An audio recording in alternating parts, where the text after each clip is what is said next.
Shalom and welcome to Questions and Answers with RabbiEricT. Today's question comes from Sheila, and Sheila asks a question based on some verses in Leviticus as well as some other verses in the Bible that deal with touching unclean things. In this case, let's read from Leviticus 5:2. It says, "Or if a person touches any unclean thing, whether it is a carcass of an unclean animal or the carcass of an unclean livestock or the carcass of unclean creeping things, though it is hidden from him, he still is unclean and will be guilty." Throughout the Torah, we're taught and shown not to touch dead animals, not to touch unclean things, and so on. I'm holding a football because a football originally was made out of pigskin. We just had football season ended, and I'm holding this now. I'm assuming that this is some kind of leather, but it could be pleather. I'm not sure.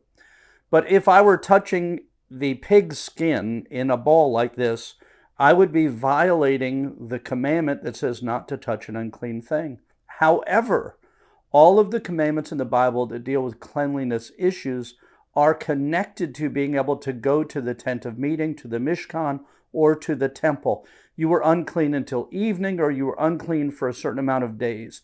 Uncleanliness is not equal to sinfulness. In other words, when a woman has a baby, she is unclean for a period of time. That doesn't mean she has sinned. It just means she was unclean. Because she was unclean, she was not able to go to the tabernacle or to the temple until the time of her cleaning or cleansing takes place.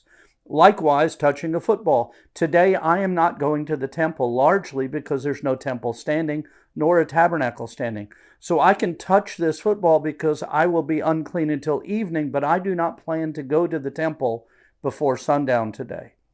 Likewise, with other forms of uncleanliness, we need to understand that the context of that had to do with entering the temple of God or the tabernacle of God. Likewise, if you have a dog or a cat or some kind of unclean animal around your house, you're fine to have those because none of us are going to the temple within the time period that we would be unclean. And so those things are largely meaningful, but not necessary for us to be concerned with at this time. It's really important that we understand these things because many people pull the verses out of context and they put weights on people that don't need to be there. So Sheila, if you want to have a dog or a cat, have one. Enjoy yourself with them.